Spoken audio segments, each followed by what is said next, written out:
Bears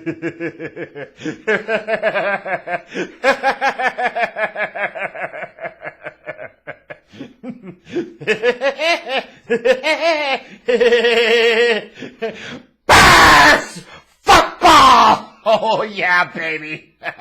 Every year, the goddamn NFL and these networks decide they want to put Bears football in prime time. They're addicted to seeing the Bears get their shit pounded by frickin' Aaron Rodgers and the Packers. Bears football! And you know what? Traditionally, maybe I would come on here and I would rage about the fact that somebody in the league office, somebody with one of these networks, continues to want to put the Bears in prime time. But you know what? America truly deserves it. America's a place full of crappy people. They deserve this type of punishment. You say, well, that punishment seems a bit extreme. Well, let the punishment fit the crime is what I say. Bears football! And shame on me for buying into any bullshit and trying to be even the least bit positive about this organization that has deserved absolutely zero benefit of the doubt. Do not give what has not been earned. It's a valuable life lesson, and it's an even more important lesson when it comes to Bears football.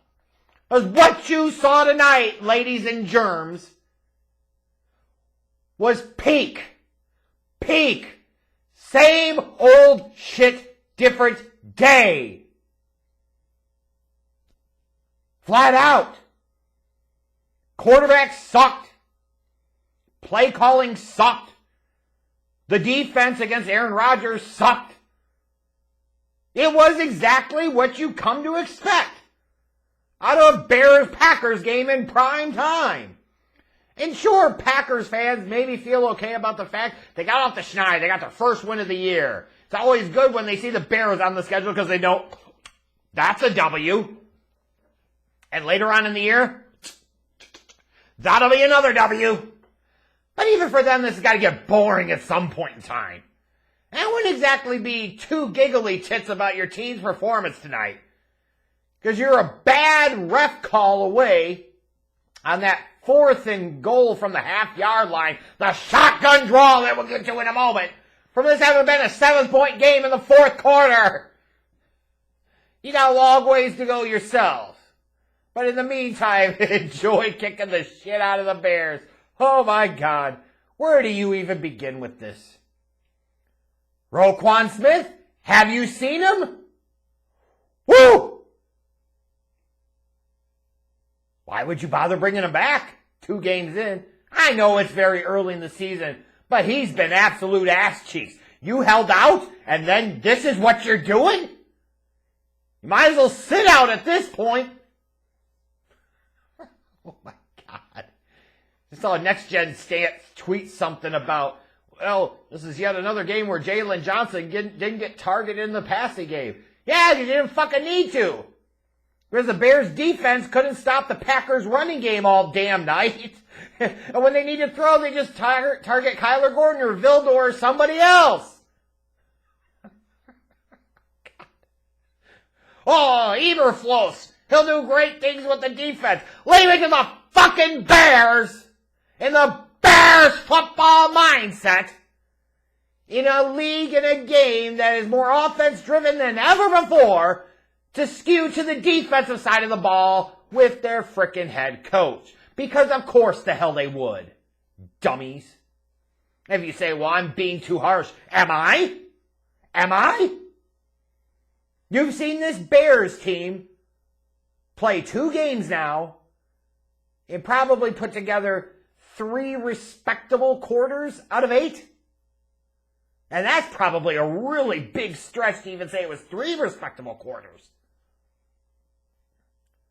And what's so crazy about this is, sure, the Bears defense on the opening drive gives up a ton of yards, but bend but don't break. Keep telling yourself that, like that's a valid strategy to have. And you only gave up the field goal. Then I'm like, okay, time for the Bears offense to respond. And you know what? Of course, because of Giggle Tits Getsy, They're going to start running the ball, but then when they try to throw with Justin Fields, big play to Equinemius St. Brown, a couple down plays later, it's a touchdown. Holy shit, the Bears have scored on the opening drive. Didn't even know this was damn legal. The Bears are leading in Lambeau early on. And you start to say, okay, you know what? Maybe some of the confidence heading into this game was well-founded. Maybe, just maybe, they'll realize, hey, this Packer secondary, you can eat against. Attack them. Maybe they will actually put the ball in Justin Fields' hands and say, hey, it's our number one priority this season to find out what the fuck Justin Fields can do. And the only way he's going to do that is not by managing his handoff game, it's by throwing the damn pill. But no. Instead, you coach like you're scared of your quarterback. If you were that scared of your quarterback, then maybe he shouldn't be playing. Am I saying that the Bears should bench Justin Fields? Absolutely not. What I'm absolutely saying is that they need to stop the scared-ass play calling. Looking at you, Luke Getsy. 2 games in, not impressed one damn bit! And Justin Fields, the hell did you work on all offseason? Your processor's still slow as shit. You had several times you looked lost. Like, you've got to be better. This is your profession. This is your life. How could you look worse than you did last year? And yet somehow, someway you did. And leave it to Bears football, because you know this is what meathead Bears fans are going to be talking about. What do they traditionally do? Talk about the goddamn running game. Well, you got to run the ball because it's working. Hey, ding dong, dumb dicks, David Montgomery, 15 rushes, 122 yards, equals Packers wins 27-10. Shut the fuck up about the damn running game. How'd that work out? Give me a goddamn break. Well, the defense can't hold up forever, and if the offense doesn't help, how about the defense helps out the offense? How about that? If the Bears defense was playing great tonight and then eventually got tired, that's one thing. But they were pretty consistently shitty throughout the whole course of the night. Stop making excuses about the damn defense. Another Bears football thing to do. And then, of course, meathead Bears fans are going to blame the refs. Yes, they missed calls. Yes, fucking Fields was in on that 4th and half an inch play. But if you play better on both sides of the ball, you don't have to worry about the game coming down to shit like that. And speaking of that, talking about the genius of Getsy, 4th and inches, and you're running a quarterback draw from the shotgun. To which I'm sure some PFF or some other a-hole is going to post some stat that probably points to, well, in those types of situations, it's actually more successful running out of the shotgun as opposed to the traditional quarterback sneak. Nah, not with this Bears team, so you can take those stats and pound them up your ass. But as far as the refs go, yeah, they're playing the Packers. Wham, wham, wham. There's always going to be a built-in advantage there. You know how you overcome that? You play better football and you beat them. And you earn that right to get those goddamn calls. Stop trying to sit there and talk about a running game. It's not about the running game this year, you idiots. Stop making excuses for the defense. No, you hired a defensive-minded head coach. Your general manager fucking sat there. The wonder kid Ryan Poles. And it was more focused, it seemed like, in the offseason on improving the defense and the offense. They need to be better. Justin Fields needs to be goddamn better. And their play calling sure hell needs to be better. And you need to stop whining about the goddamn refs. Any play calling, any game plan that leads to your quarterback in this environment, in this situation, throwing the ball 11 times is an absolute farce and a joke. And what's even more ridiculous about the whole mindset of, got to establish the run, Bears football, is that when you look back at the history of the Chicago Bears, their best, most successful run in the league was in the 1940s. When you guessed it, they had a kind of revolutionary passing game Like they were an elite passing team in the league. Can you imagine?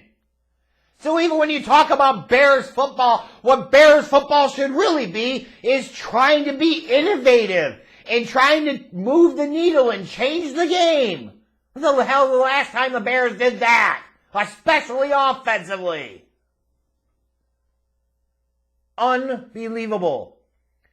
You went into an NFL game in prime time and were so goddamn scared of your young quarterback, or so goddamn stupid, and probably both, that you thought it was a good idea to only have Justin Fields throw 11 times.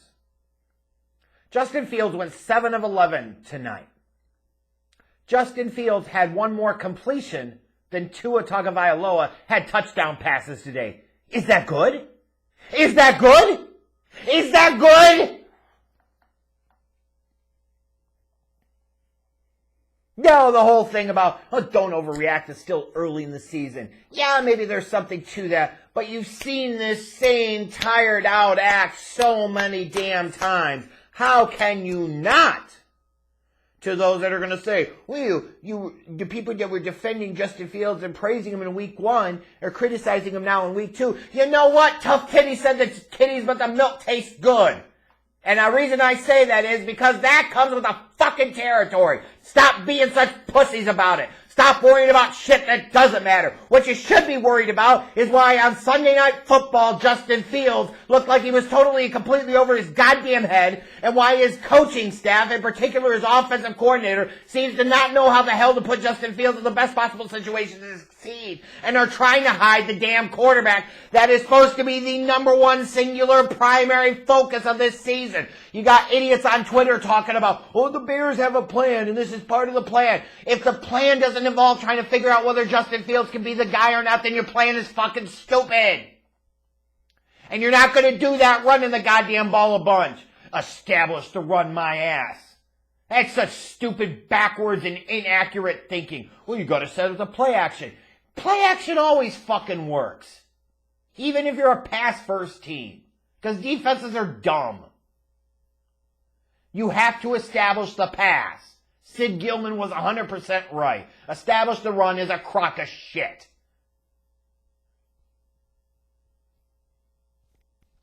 Like, what more can you really say? Their defense was crap. Their offense was crap. Justin Fields was crap. Luke Getsy's play calling was crap. By association, Matt Eberflus was crap. The refs were crap. It was a big Sunday night shit sandwich that everybody had to choke down, and they deserved it too. This isn't just one game. It's the embodiment, the personification of problems that continue to permeate all levels of the fucking Bears organization. That mediocrity of the McCaskey way, trickling down from the crook keeper's Dusty Vajayjay herself down to her incompetent Nicky Poop sons like Goofy George. Oh, yuck, gosh, I guess we'll get him next time. I'm gonna go have some Go-Gurt now. See you. Fuck out of here. Justin Fields had one more completion tonight than Tua Tagovailoa had touchdown passes. And what a novel concept. You draft a young quarterback and then you finally realize, hey, probably want to give him a bunch of weapons on offense to help him out. Invest in the offensive line. What a crazy concept. It might just work! If you want to really know who's to blame for this performance tonight above all else at the end of the day, it's fucking Ryan Poles. Y'all ready to have that conversation yet? Y'all ready to have the conversation that Luke Getsy's in over his head? Y'all ready to have that conversation about if Justin Fields continues to play like this, or this coaching staff is so scared of him that they won't trust him and won't put the game in his hands? Are you ready to have that conversation about thinking about changing at quarterback in 2023? Because we're almost going to get to that point here. What a joke. Yeah. You know what it was. It was what you always expect and what you know, and in some ways, it really provides you some comfort in the cackles of your soul. It was Bears football at its finest worst.